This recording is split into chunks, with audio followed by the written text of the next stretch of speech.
Bem, meus queridos alunos, nós, com a graça de Deus, voltamos ao nosso trabalho, né?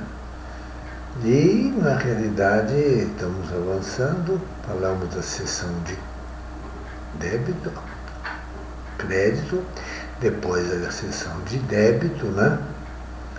E depois ingressamos num outro assunto aqui, que foi a chamada seção que teremos que tratar nessa tarde, né?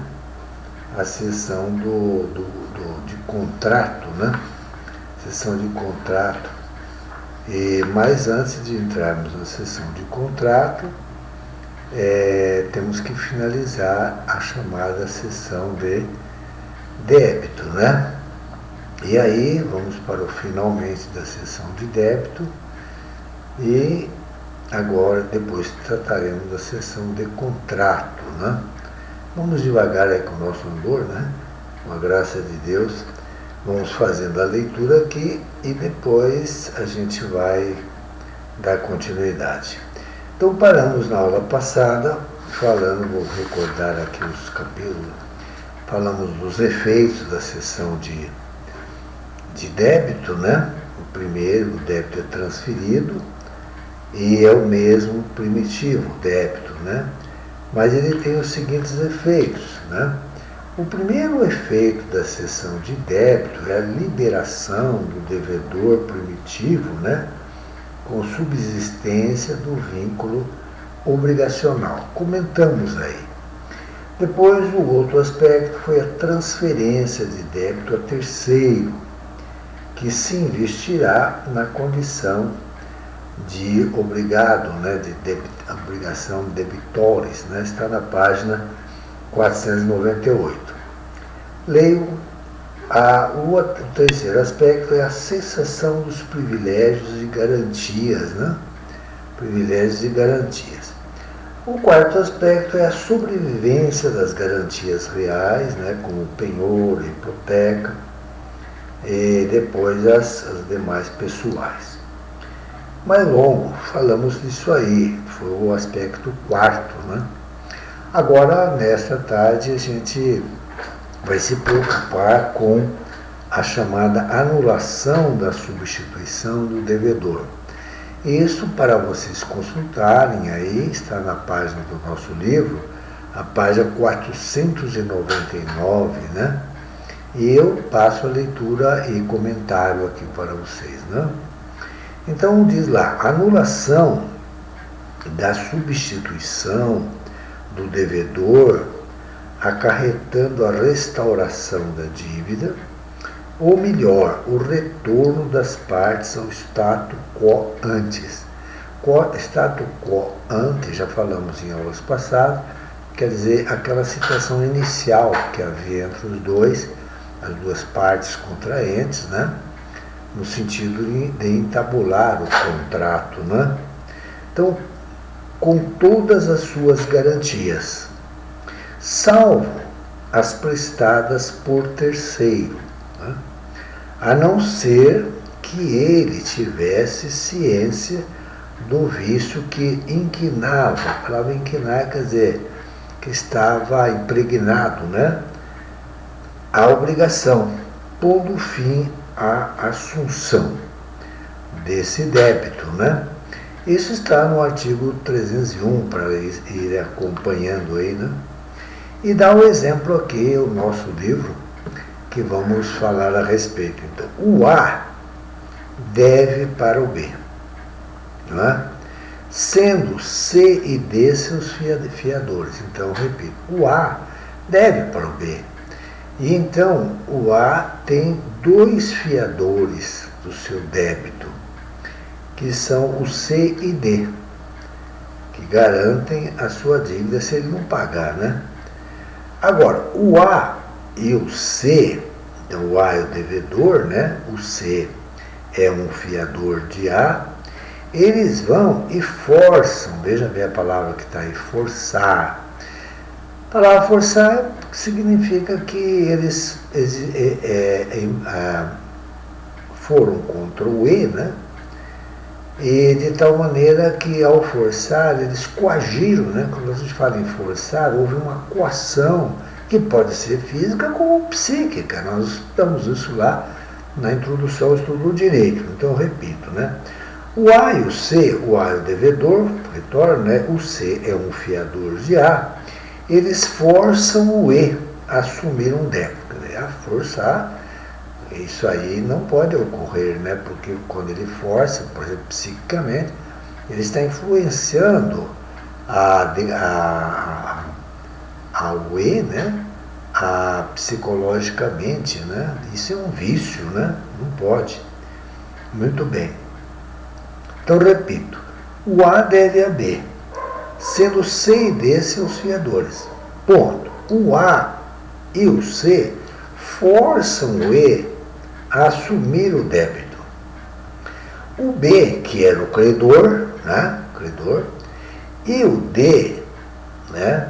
Que era também um fiador do A, desconhece essa coação. Então, uma coação psíquica, pode ter sido até física, né? Sofrida pelo E.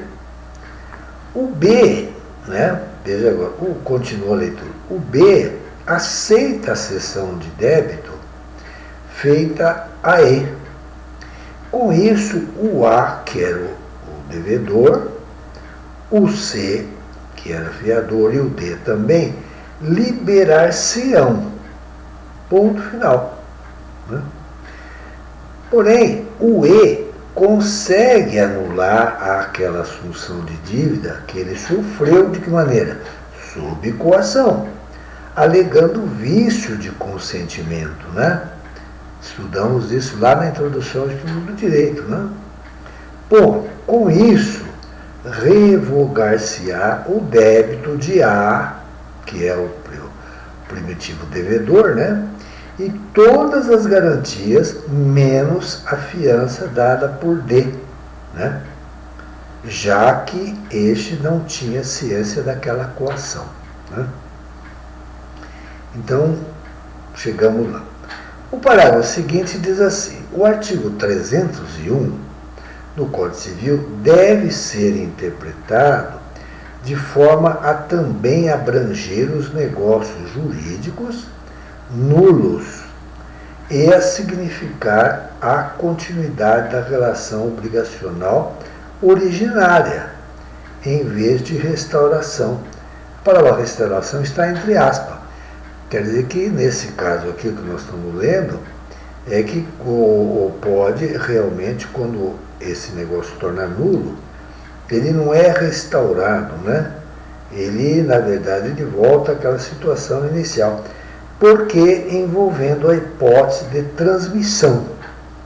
Aquela relação nunca deixou de existir, né? Ela volta àquela status quo ante, né? Isso está no enunciado 423 do Conselho de Justiça Federal, aprovado na 5ª Jornada de Direito Civil. Né? Agora vem o outro aspecto, o aspecto 6º, né? Repito, é na página 499. E vamos passar a leitura e comentário. A possibilidade de o adquirente de um imóvel hipotecado tornar o seu cargo o pagamento do crédito garantido, né?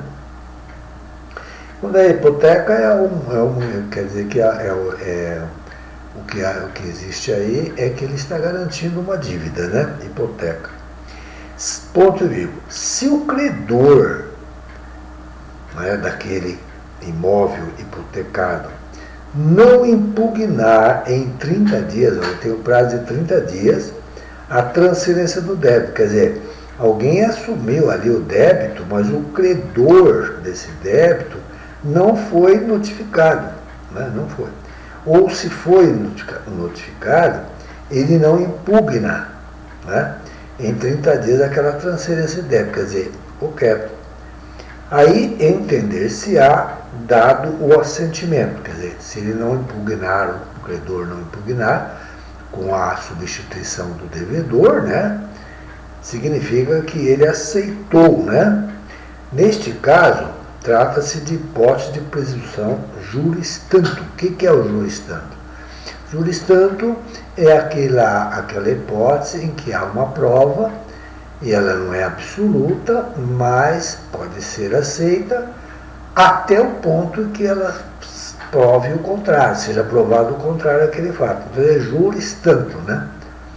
Muito bem, porque a júria de júri, nós já sabemos, é aquela que não admite prova em contrário, né? Para recordarmos, né? Repito, trata-se de hipóteses de presunção juris tanto de uma anuência tácita.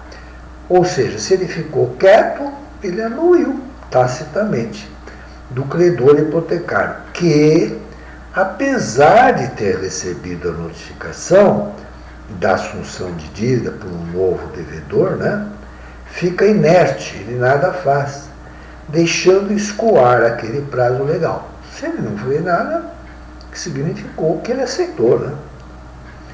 Bom, se, contudo, o credor demonstrar que não foi notificado da cessão de débito, esta ser-lhe-á ineficaz, porque ele não foi notificado. Quando ele é notificado, mas nada faz, significa que, no prazo de 30 dias, ele assentiu, foi tácito. Agora aqui não, aqui ele não foi, então é ineficaz, né? Ponto. Mas, se a impugnação de transferência do débito se der, o credor deverá manifestá-la de forma expressa. Por exemplo, por meio de instrumento particular ou público, né? Ponto e vírgula. Consequentemente, né, o devedor primitivo continuará a ele vinculado, em nada alterando a aquisição do imóvel hipotecado, né, por terceiro, que apenas será atingido se a obrigação garantida pela hipoteca não for paga, em razão de execução judicial do imóvel gravado. A palavra execução aí, que é com X, né, 2 S, vem de excutir. Excutir significa o seguinte, é o ato de se executar os bens de um devedor. É isso aí, né? E agora, ponto final, continuamos.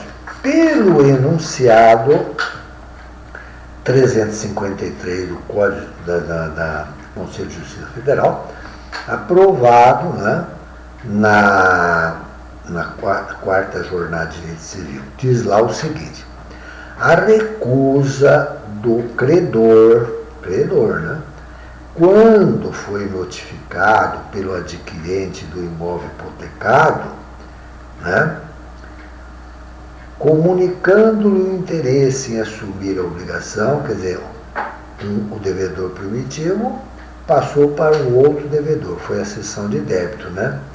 E então diz assim, quando comunicando-lhe o interesse em assumir a obrigação, deve ser justificada, né? Ponto. A comprovada ciência de que o reiterado pagamento é feito por terceiro, no interesse próprio, produz efeitos equivalentes aos da notificação, de que trata o artigo 303, segunda parte.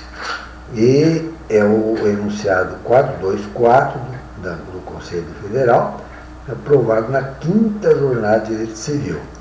Bom, aí ele fala do artigo 303, né? Segunda parte. Então fomos buscar lá o artigo 303, que os senhores deverão ler aí. E leio aqui, né?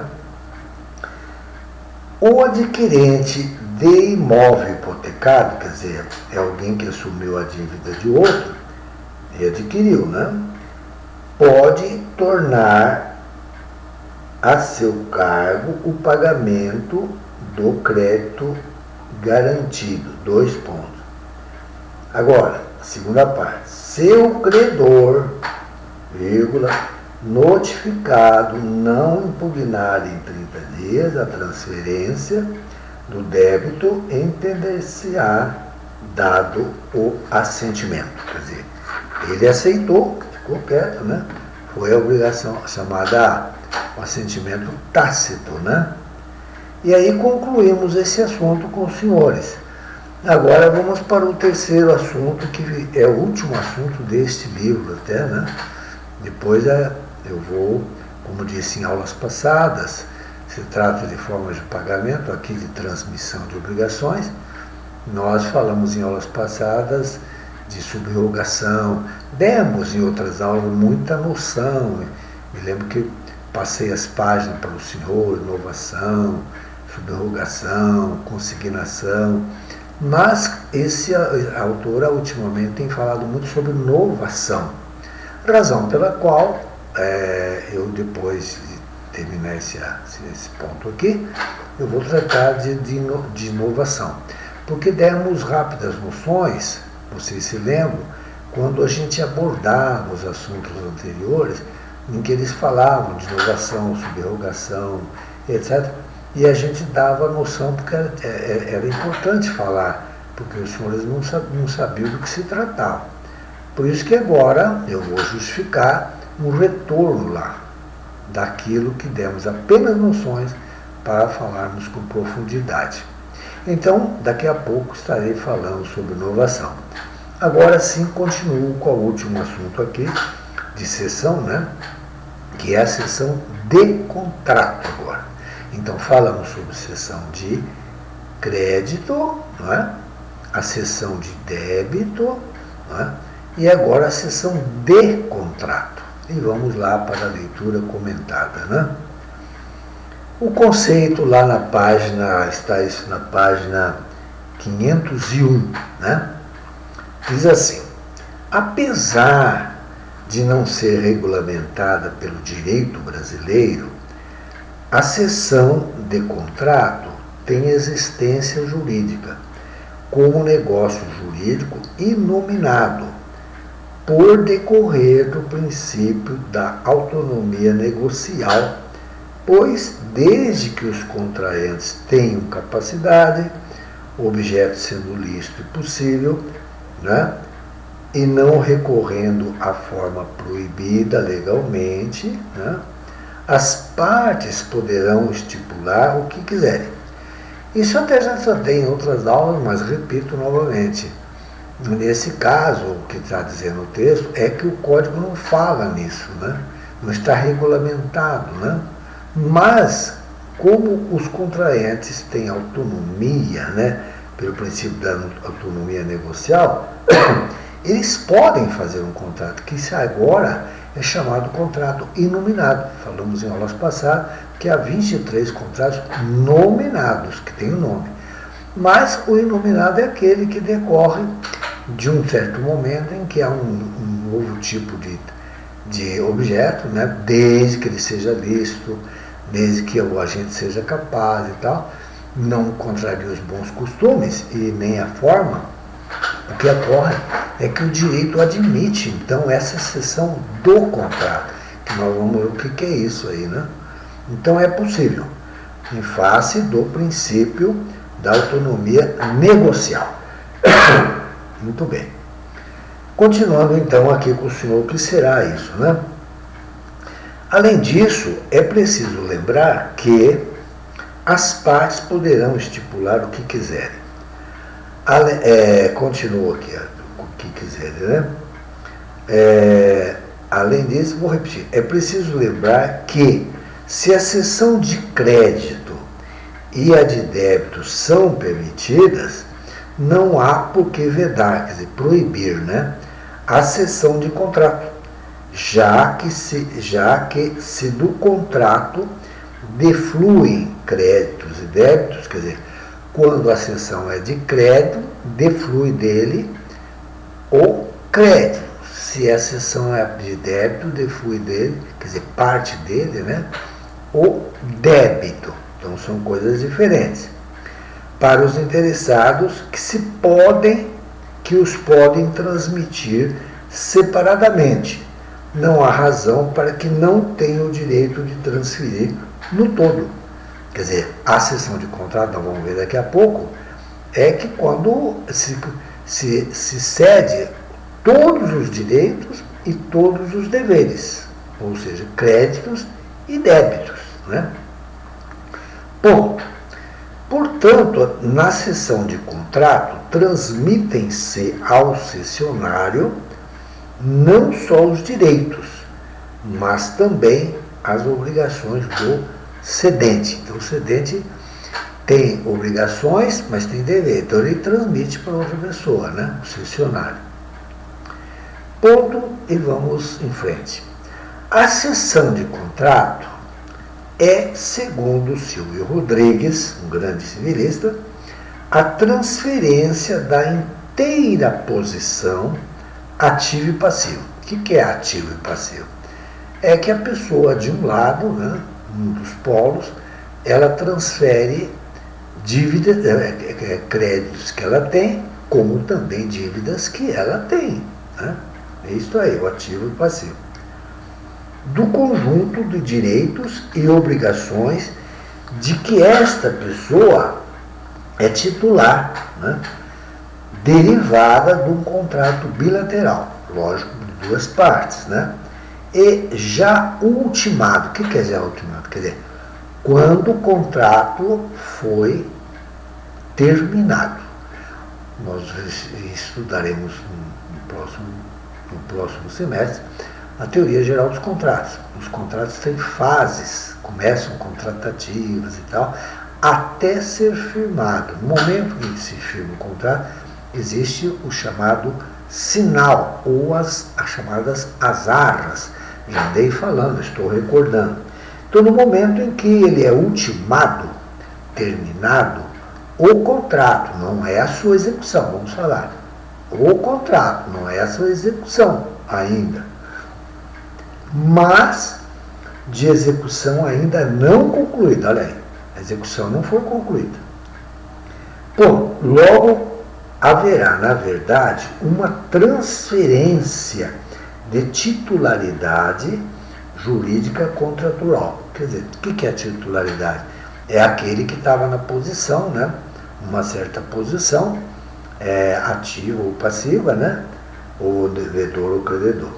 Ou credor e devedor. Sem que se altere o teor do contrato. Então, a pessoa transfere todos os seus débitos e crédito para alguém, mas o teor, quer dizer, o conteúdo do contrato não se altera, né? Não se altera. Ponto e vírgula. Ter-se-á somente uma substituição subjetiva. O que é a palavra substituição subjetiva? É quando alguém sai de um determinado polo de devedor ou credor e alguém entra no seu lugar, né? É isso aí, a substituição subjetiva. No contrato, ativa e passivamente. Então, lá nos artigos 286 e 299, aplicados analogicamente ante a LINDB, que é a Lei de Introdução às Normas do Direito Brasileiro, né? Artigo 4º, né? Artigo 4º. E vamos agora em frente também, né? Parágrafo. A cessão, portanto, de contrato possibilita a circulação do contrato em sua forma de integralidade, quer dizer, o teor dela, né? Permitindo que um estranho ingresse na relação contratual, substituindo um dos contratantes primitivos. Quais são eles? O credor e o devedor, né? Assumindo todos os seus direitos, quer dizer, os seus créditos e os seus deveres que a pessoa tinha. Ponto. O cedente transfere, portanto, a sua posição contratual, né? Contratual na íntegra a um terceiro, que é o cessionário, que o substituirá naquela relação jurídica, havendo anuência, desde que haja anuência do cedido. Então, há um aspecto importante agora, é que quem sai, seja o devedor ou o credor, ele tem que notificar, né, a outra parte, né, notificar a outra parte. Ter-se-á, portanto, uma sessão global, sessão chamada global. Há então, ou há, portanto, uma transferência da posição ativa e passiva de uma das partes a terceiro, que passará a fazer parte da relação jurídica, como, por exemplo, nos contratos de cessão de locação. Então, por exemplo, na locação existe o chamado proprietário, né, e o inquilino, que a gente vulgarmente fala, né? Então, o inquilino é o locatário. Esse locatário, por exemplo, ele pode sair da relação e sublocar, então, passando a sua parte ao novo inquilino, né, que e deverá comunicar, é claro, o dono, né? Da mesma maneira, o dono, que ao sair da relação, ele deve falar a respeito daquele que é o seu devedor, que é o inquilino, né? Para que ele tenha ciência, né? Então, ele dá o exemplo da cessão de locação, da empreitada. A empreitada é quando alguém combina com alguém, no sentido de fazer um contrato de construção, empreitada, né? E o construtor pode entrar só com a mão de obra, ou com a mão de obra e também com o material necessário. O contrato de compromisso de compra e venda, né? Iremos falar muito na teoria geral dos contratos, né? O do mandato, que é aquele que tem a procuração, né? Em que, por meio do subestabelecimento, o caso, por exemplo, você contrata um advogado e, por certas razões, ele agora é o seu mandatário, tem a procuração, mas num determinado momento, nós veremos isso sempre, eu acho que já deve ter visto essa palavra também, não havendo mais interesse, ele pode subestabelecer, né, para um outro colega, né, com a ciência do mandante, né? Muito bem.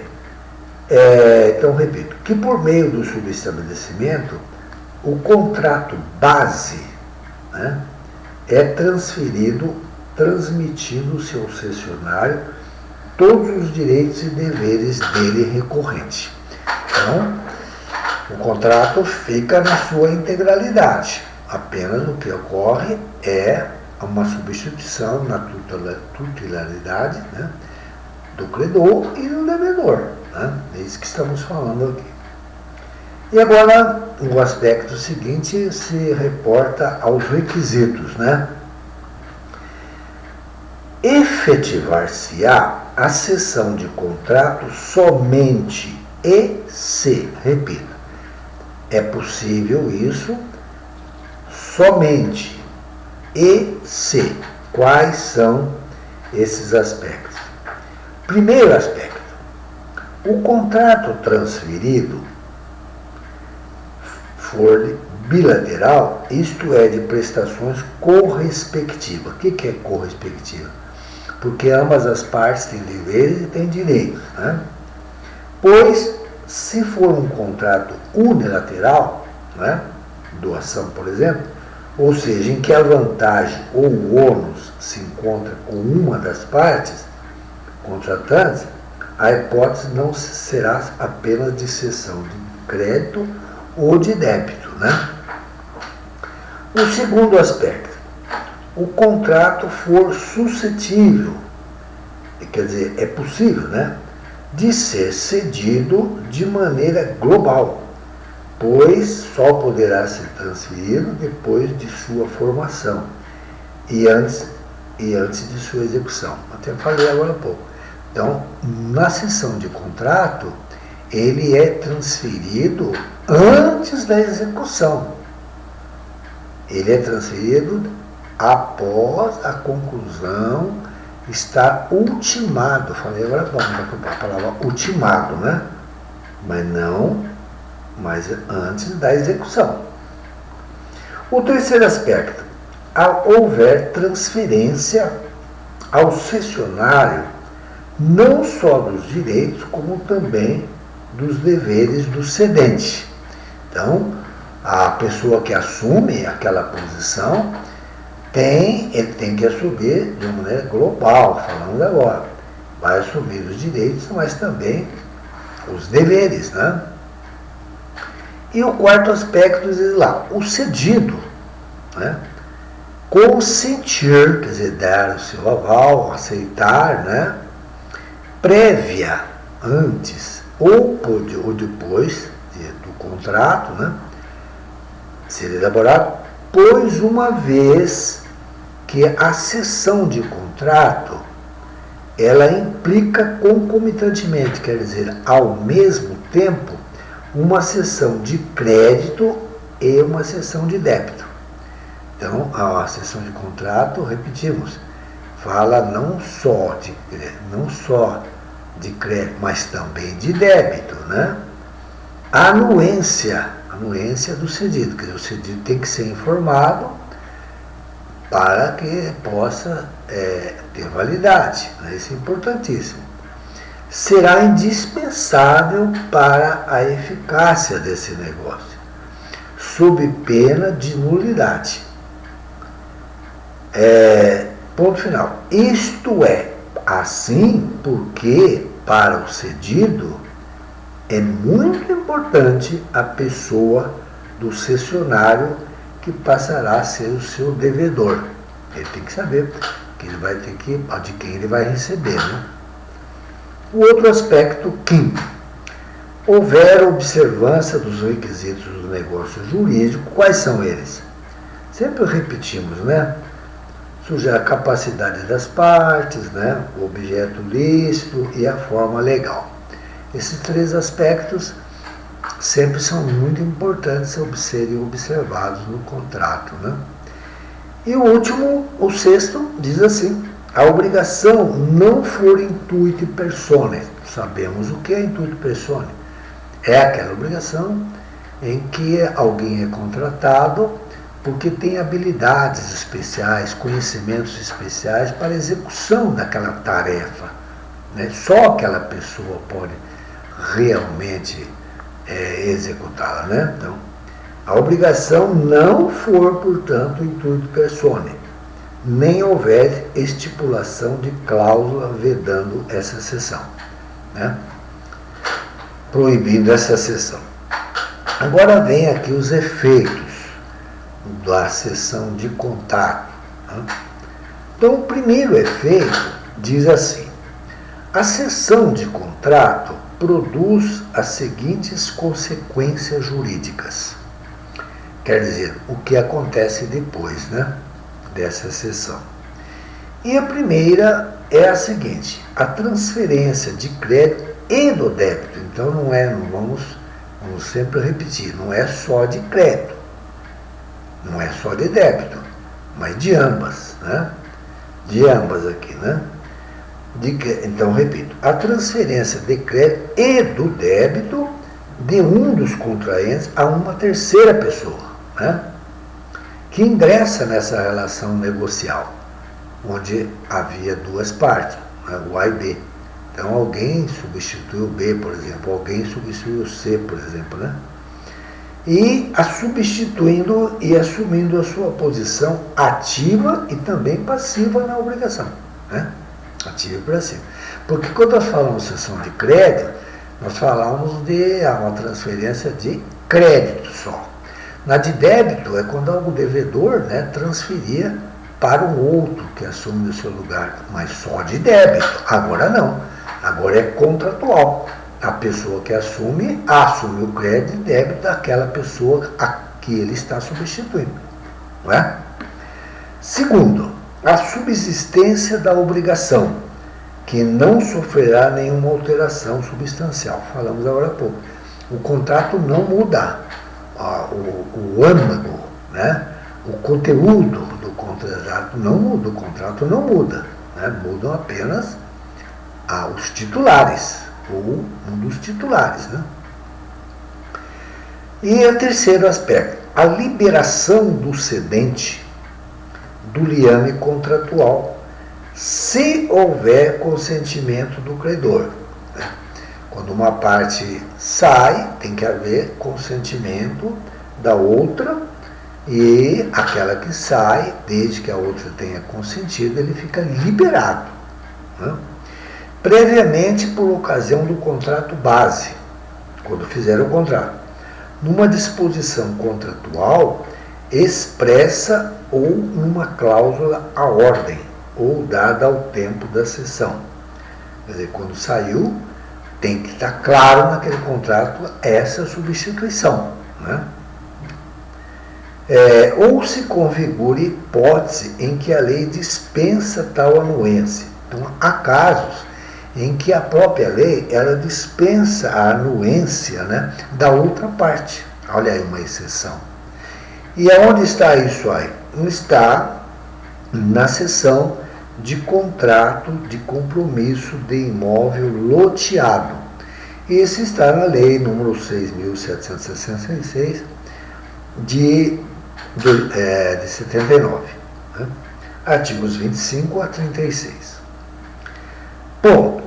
Casos existem ou há de cessão de contrato sem exoneração do cedente, em que, quer dizer o seguinte, ele saiu, mas ele continua na obrigação, ele vai responder isso aí, se a outra parte não honrar o compromisso, né?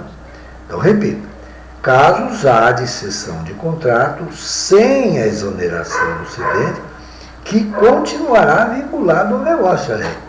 Ele sai, mas ele continua com a responsabilidade, né? Mesmo passando para o outro, né? Não apenas como garantia do seu adimplemento, porque se a outra parte que vai substituir não pagar, ele fica com a responsabilidade, não? Mas como principal pagador, né? Principal pagador, embora o cessionário assuma a responsabilidade das obrigações oriundas do contrato. Quer dizer, embora aquele que tem entrado no seu lugar tenha assumido, mas ele é que vai acabar, no fundo, né, responsável se esse cessionário, mesmo tendo assumido, não vem honrar o compromisso, né? Efeitos, então. E aí terminamos o nosso assunto aqui, de cessão. Agora sim podemos dar uma passada, vamos começar agora a falar de inovação. E quando falamos de inovação, né, o nosso livro está na página 320, mas em realidade, quando nós falamos dessa parte aqui, né, em aulas passadas, né, falamos a respeito de pagamento, formas de pagamento, vocês se lembram disso aí, né? E há várias formas, a consignação, a subrogação, né? E nas quais demos aquelas noções, falei agora há pouco, mas agora, no caso da inovação, eu me lembro que todas elas, na verdade, nós não pudemos falar, porque a autora dava apenas, no decorrer, quando ela nos dava a lição, ela citava subrogação, inovação, e essas coisas que... Então, na oportunidade, eu dava noção para os senhores, né?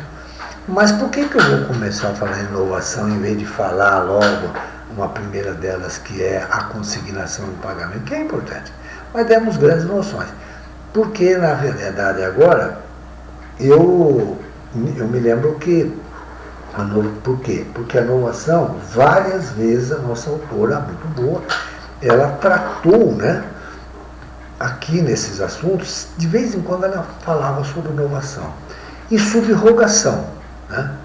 Então eu achei que seria interessante a gente agora, com uma forma mais profunda, falar sobre inovação, que é um assunto que temos uma ideia, razão pela qual a gente vai mais rapidamente na leitura para atingir o seu âmago, ou seja, os seus aspectos capitais, né?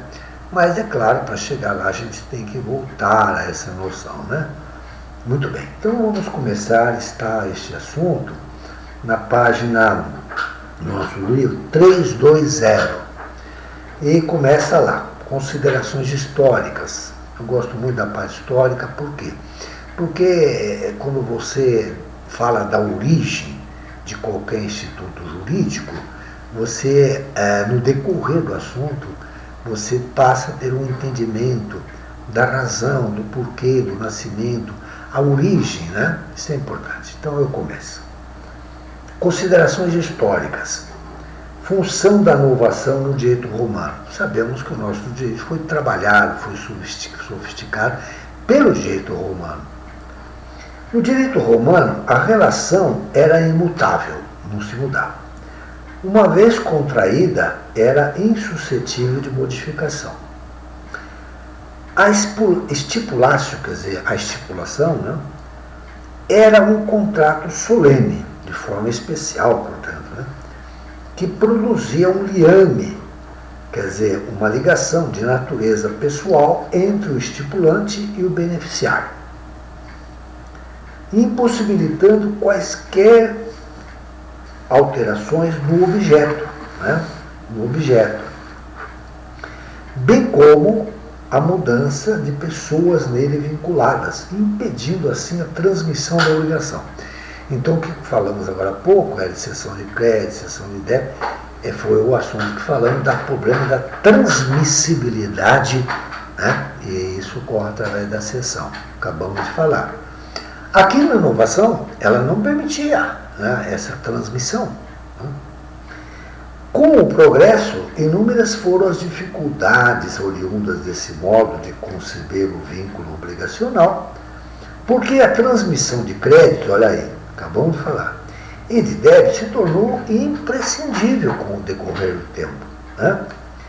E como único meio de se conseguir tal transmissão era extinguindo-se a obrigação anterior pela criação de uma nova relação negocial que a substituísse. Dessa maneira surgiu o Instituto da Novação, que devido ao seu caráter liberatório, né, extinguia a antiga, começava a primeira, liberava. Né, foi considerado pelos romanos como um modo de transmitir a obrigação. Eles não conheciam ainda a cessão, né, que falamos agora. Parágrafo. Pela inovação, operava-se a extinção de uma obrigação com a sua substituição por uma nova, né, que devia ter o mesmo conteúdo da anterior. É como se fosse o contrato que acabamos de falar. Né? Tudo bem. Bom, deveras, como pontifica Soriano Souza Neto, aspas agora, a inovação era, assim, a extinção de uma obrigação pela transfusão de sua matéria pela estipulação, numa estipulação. O conteúdo de uma obrigatio, quer dizer, obrigação, uma vez deduzido na estipulatio, que era uma forma geral de contratar, na época chamava contrato, né? Não chamava contrato, aliás, desculpa, produzia uma nova obrigação e extinguia a antiga. Ponto. Idêntico conteúdo, nova forma, eis um resumo da inovação romana. Os romanos trabalhavam assim, né? E damos continuidade aqui, portanto. Realmente, tal é o que se infere da definição de um piano. E ele fala lá em latim, né? Aquela coisa toda, não vamos pronunciar tudo isso aí, papapá, mas que, na realidade, quer dizer o seguinte, né? Ou seja, a novação é a transformação da obrigação anterior, né, em outra, civil ou de natureza, ou civil ou natural, isto é, quando se constitui nova obrigação pela causa antecedente, né, de modo que se extinga a primeira, porque a novação se diz de coisa nova e de obrigação nova. Né? Aqui começa já a haver um pouquinho de diferenças aqui para nós, né? Mas como já falamos, podemos dar continuidade aqui, né? E vamos lá em frente. Continuo. Diz com propriedade Miguel Maria de Serpa Lopes, aspas, uma transfusão e a translação, né, correspondiam exatamente aos dois termos, nos quais se resumia a renovação romana. Estipulatio debiti transfusio, porque efetivamente se dava uma transfusão da dívida, que se lançava no molde da estipulação, para revesti-lo dessa nova forma. A translatio, quer dizer, a translação, atento a que o débito, e o idem débito, o novo débito, né, transferido e transfundido, substituía sob essa forma, da qual se revestia, mediante o emprego das palavras solenes. Né? E abaixo ele vai esclarecendo. Nota-se que no período romano, na antiguidade, né? Os romanos é o povo conquistador, a antiguidade. O Império Romano termina no ano 476, né? Quando se inicia a Idade Média, né? Que vai até o ano 1453, com a tomada de Constantinopla pelos turcos, né? Vamos lá, recordando. Então, nota-se que no período romano, que vai até 476, a prestação objeto da obrigação anterior e a objeto da nova deviam ser idênticas. A prestação tinha que ser idêntica. Né? Isto é, o objeto da relação obrigacional devia ser o mesmo. Do contrário, ter-se-ia a constituição de outra obrigação, ao lado da anterior. Ambas seriam coexistentes. A novação, né, nessa época, era tida como válida somente quando o objeto da dívida continuasse o mesmo, porque isso era considerado como pressuposto essencial. Tratava-se da mesma dívida que, ao se extinguir, se reconstituía sobre os alicerces da anterior, mediante estipulação entre as partes diferentes. A velha obrigação subsistia, era a mesma, só que transfundida ou transplantada, né, numa nova. Está aí em latim. Havia, vírgula, por outras palavras, ele vai explicar, uma transfusão ou translação da dívida anterior, quer dizer, trazia aquela dívida anterior, né? Assim sendo, era o mesmo débito que em outro liame obrigacional se transferia a um novo credor ou devedor, de modo que entre a antiga e a nova obrigação permanecia o laço da estrutura que lhes obrigava um caráter, que lhes outorgava, melhor dizendo, um caráter unitário, né? Então, a obrigação continuava aí, né? Tudo bem. Então, continuamos agora mais a nossa leitura para a gente atingir os aspectos caracterizadores, né? E vamos agora para o outro item, que é o caráter da novação no direito atual, ou no direito chamado moderno, né? E diz assim: odiernamente, quer dizer, hoje em dia, aquela impossibilidade de se transmitirem as relações obrigacionais não mais existe, já que as obrigações hoje são eminentemente transmissíveis. Acabei de falar, cessão de crédito, cessão de débito, cessão de contrato. Com isso, a novação perdeu grande importância.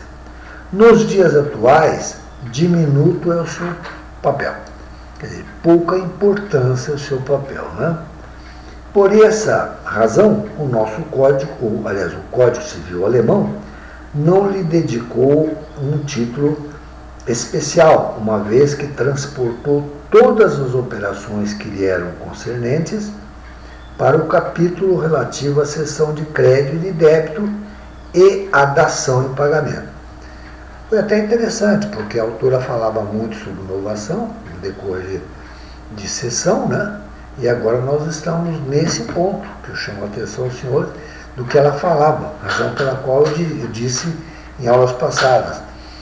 Vamos falar sobre inovação, porque ela fala muito sobre inovação, né? Embora hoje seja um instituto de pouca utilização, mas tem a razão de ser, porque tem uma ligação com a sessão, né? Agora continuamos. O Código Suíço das Obrigações e o Código Civil nosso mantiveram esse instituto sob o título especial, modificando-lhe, de certa maneira, a fisionomia, quer dizer, a sua feição, ao lhe conferir caracteres próprios e efeitos jurídicos apreciáveis. É aí que mora o interesse desse assunto, né? Bom, embora a inovação tenha alguma importância na nossa vida prática, sob o prisma funcional, a ampla possibilidade de transmitir obrigações restringiu-lhe o uso. Por quê? Porque hoje nós temos a seção, né, de crédito, de débito e a seção de contrato, né? Como verificam Colan e Capitã, o credor a quem o seu devedor oferece um novo devedor, muito raramente libertará o antigo, pois prefere conservá-lo como garantia suplementar, né? Por quê? Porque se o devedor não pagar, o outro vai garantir, né, o que saiu, né?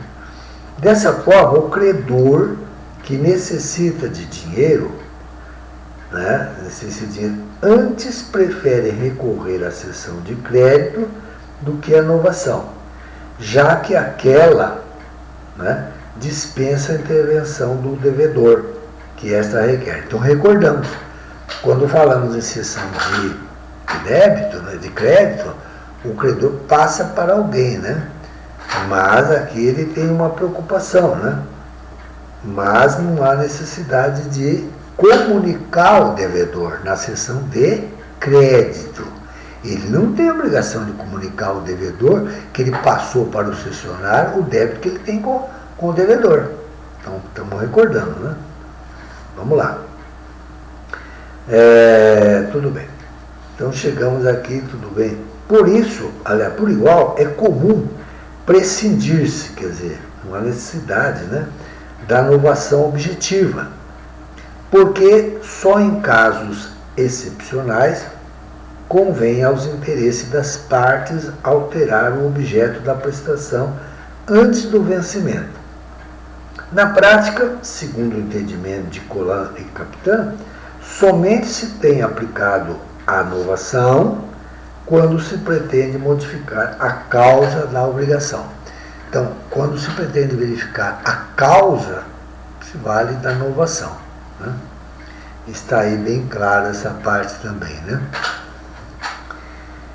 Ponto na outra linha. Cabe salientar ainda que no direito moderno hoje, né, a inovação sofreu profundas transformações, diferindo radicalmente da romana na forma, na estrutura e na essência. Alguns juristas como Guide, Fada e Ferrini, como observa o Washington de Barros Monteiro, chegam até a afirmar que o velho e novo instituto apenas têm em comum o nome, né, de tanta modificação que a inovação teve ao longo do tempo, não é? Para que se tenha inovação atualmente, quer dizer, hoje, é preciso uma modificação substancial na obrigação antiga. Tão substancial, diz o Antônio Chaves, que a faça extinguir, substituindo-a por uma nova obrigação. Não mais se exige a identidade, né, de prestações em ambas as relações, né? Ponto vírgula. A nova terá de trazer um elemento novo, a liquid 9, quer dizer, elemento novo, né? que justifique a inovação. Esse elemento novo pode dizer respeito à prestação às partes, quer dizer, a substituição do credor ou do devedor, ou ainda a causa da obrigação. Ponto. Contudo, não se desconhece entre a dívida antiga e a nova, né? A representação de duas fases ligadas, mas cindíveis. Cindível quer dizer partilhar, que pode ser partida, né? A extinção de uma obrigação antiga e o nascimento de uma nova. A novação extingue ipso jure, quer dizer, de pleno direito, ipso jure, né? Repito, a novação, ela extingue de pleno direito a obrigação antiga, né? Com todos os seus acessórios, a fiança, as garantias reais e as cláusulas acessórias e eventuais. Então ela tem uma modificação muito vasta, né? Muito vasta. É isso aí. Ensina-nos Serpa Lopes que a moderna inovação não obedece a nenhuma forma especial, ela não tem forma especial. Opera-se pela extinção de uma nova obrigação, né, existente, mediante a constituição de uma nova, que a substitui, havendo, portanto, uma substituição e não uma translação do conteúdo material de uma na outra, pressupondo a diversidade substancial das obrigações. No direito romano, a novatio, quer dizer, inovação, se processava por meio da stipulatio, quer dizer, de estipulações, né? Estipulações quer dizer as condições que as partes colocavam, né? Na forma especial de que se revestia e que permitia a uma íntima relação entre as duas obrigações, determinada pelo transporte da matéria patrimonial, né, econômica, de uma na outra, devendo haver identidade de conteúdo entre ambas. Entre a inovação antiga e a moderna subsistiu o requisito do animus novante. A palavra animus novante quer dizer hoje a motivação, né, das partes que contraem, né, obrigações, novo ânimo. Eu vou parar por aí, né, e vamos continuar na próxima aula, começando pelo conceito, né, de inovação, que está na página 323. Eu me despeço de vocês, pedindo a Deus que nos guarde, possamos voltar logo às nossas aulas presenciais, gostosas, né? Gostosas porque a gente faz aquele contato pessoal que todo mundo está sentindo falta, né? De você, das brincadeiras, etc., né? E eu pelo menos sinto muita falta. Um grande abraço, que Deus os abençoe, né? E tudo corra bem. Até a próxima aula, né?